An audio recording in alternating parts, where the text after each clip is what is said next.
Welcome to Shweta's kitchen. ஸ்வேதாஸ் கிச்சனில் ஒரு 2 டேஸோட vlog பார்க்கலாம் வாங்க. மண்டே ஈவினிங் எடுத்த வீடியோவும் டியூஸ்டே மார்னிங் எடுத்த வீடியோவும் தான் ஷேர் பண்ணுறேன். நான் ஒரு 3 டேஸாக கிச்சனை க்ளீன் பண்ணிகிட்ருக்கிறேன். கபோர்டெல்லாம் தான் க்ளீன் பண்ணிகிட்ருக்கேன். அதை கொஞ்சம் கொஞ்சமாக காட்டுறேன். கொஞ்சம் தான் எடுத்துருக்கிறேன். மோஸ்ட்லி நான் கபோர்டெல்லாம் க்ளீன் பண்ணும்போது நான் ஒரு பாட்டிலில் வந்து ஹேண்ட் வாஷும் விம்மு இதெல்லாம் போட்டு கொஞ்சம் தண்ணி ஊற்றி மிக்ஸ் பண்ணி வச்சுருப்பேன். எப்பயுமே கேஸ் எல்லாம் க்ளீன் பண்ணுறது அதை தான் ஸ்ப்ரே பண்ணிவிட்டு தொடச்சிட்டு கொஞ்சம் நேரம் ஆற வச்சுட்டு அதுக்கப்புறம் தான் எல்லாத்தையும் அடுக்கி வச்சுட்டேன். நான் கபோர்டில் ரொம்பலாம் டம்ப் பண்ணி வைக்க மாட்டேன். கை வச்சு எடுக்கிற அளவுக்கு சிம்பிளாக தான் வச்சுருப்பேன். எப்பயுமே என்னோடய கிச்சனில் லாஃப்ட் கூட கிடையாது. அதெல்லாம் ஏறி சுத்தம் பண்ணணும், அதனால் நான் வைக்கவே இல்லை. மோஸ்ட்லி நான் அந்த கபோர்டுக்கெல்லாம் நியூஸ் பேப்பர்லாம் ரொம்ப போடுறது கிடையாது. நியூஸ் பேப்பர் போட்டால் நிறைய கரப்பாம்பூச்சி சேருன்றதுனால நான் ப்ளெயினாகவே தொடச்சிட்டு வச்சுருவேன்.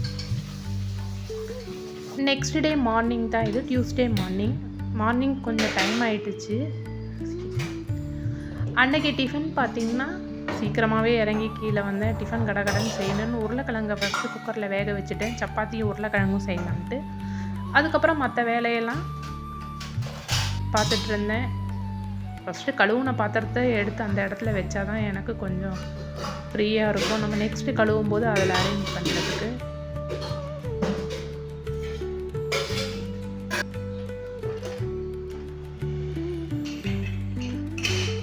அதுக்கப்புறம் தான் நான் கேட்லாம் திறக்க போனேன். கேட் திறக்கும் போது பார்த்திங்கன்னா நல்லாவே மழை வந்துட்டுருக்கு நைட்டு. எப்பயுமே கேட் திறந்தோடனே செடிங்கள்லாம் ஒரு வாட்டி நான் பார்க்க போவேன். இந்த செடி பார்த்திங்கன்னா இந்த தொட்டி வந்து ஆன்லைனில் தான் ஒரு 4 தொட்டி வாங்கியிருந்தேன்.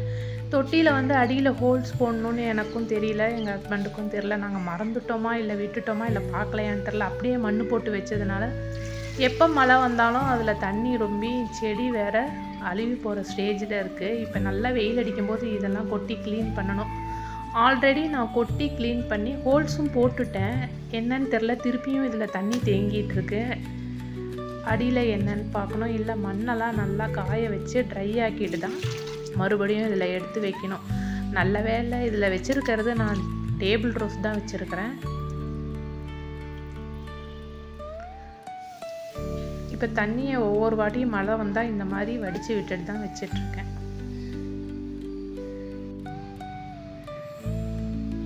மழை வந்துட்டால் போதும், எங்கே பார்த்தாலும் இந்த மண்புழு மேய்ஞ்சிக்கிட்டே இருக்கும். பார்க்குறதுக்கு எங்கடா மிதிச்சிட போகிறோன்னு பயமாகவே இருக்கும் எனக்கு. கிளைமேட் என்னவோ மார்னிங் வந்து ரொம்பவே நல்லா தான் இருந்தது.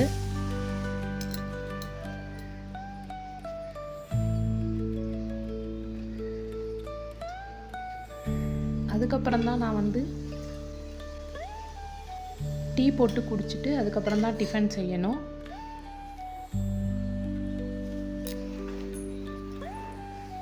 நான் டீ குடிக்கும்போது பார்த்திங்கன்னா கொஞ்ச நேரம் கீழே இறங்கி வந்ததுமே நான் சாமியோட பாட்டு ஃபஸ்ட்டு விநாயகர் அகவல் போட்டுருவேன். அது அப்படியே கண்டினியூஸாக விநாயகர், சிவன், பெருமாள் இந்த மாதிரி பாட்டு வந்து சாமி பாட்டு அது பாட்டுக்கு ஓடிக்கிட்டே இருக்கும்.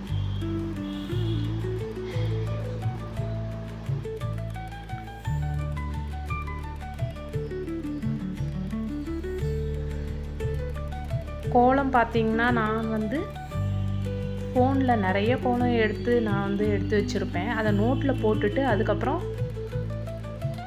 தான் நான் அதில் போடுவேன். டெய்லி ஒன்று போடணுன்னு நினைப்பேன், ஆனால் ஒரு நாள் மறந்துடுறது. காவி கூட இப்போ நிறைய எங்கள் வீட்டில் இருக்கிறதுனால டியூஸ்டேவும் ஃப்ரைடேவும் காவியும் போட்டிருந்தேன்.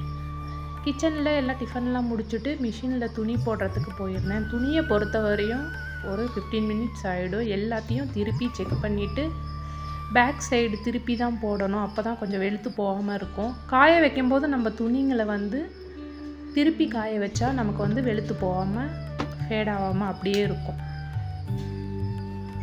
இன்றைக்கி துணி வந்து மார்னிங்கே நான் போட்டு தான் கீழே போவேன், ஆனால் இன்றைக்கி எல்லாமே லேட் ஆகிடுச்சு.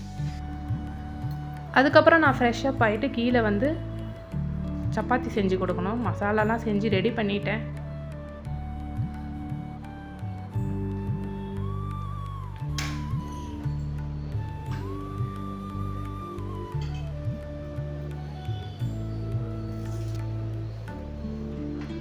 நான் ஒரு 2 வீக்ஸ்க்கு முன்னாடி வள்ளுவர் கோட்டை போயிருந்தேன். ரொம்பவே சூப்பராக இருந்தது. அந்த ஃபோட்டோ வீடியோ ஆட் பண்ணியிருக்கேன் பாருங்கள். கண்டிப்பாக சென்னையில் இருக்கிறவங்க ஒன்ஸ் போய் பாருங்கள். இந்த ஃபோட்டோலேயே வீடியோலேயே அப்படி இருக்குன்னா நேரில் அவ்வளோ அழகாக இருக்குது பார்க்குறதுக்கு, லைட்னிங்லாம் போட்டு. நான் கொஞ்சம் 8 மணிக்கு போனதுனால தான் இந்த மாதிரி, கொஞ்சம் 7 மணிக்கே போயிருந்தேன்னா உள்ளெல்லாம் அலோவ் பண்ணியிருப்பாங்க அந்த தேருக்குள்ளே. அவ்வளோ நல்லாயிருக்கு பார்க்குறதுக்கு. ஒரு 7 மணி போல் திருவள்ளுவரோட வாழ்க்கை வரலாறு இதெல்லாம் சொல்கிறாங்க போல் அப்படின்னு சொல்லியிருந்தார் வாட்ச்மேன், நீங்கள் லேட்டாக வந்துட்டீங்கன்ட்டு. ரொம்பவே அழகாக இருக்குது. சென்னையில் இருக்கிறவங்க கண்டிப்பாக மிஸ் பண்ணாமல் பாருங்கள். தேங்க்யூ.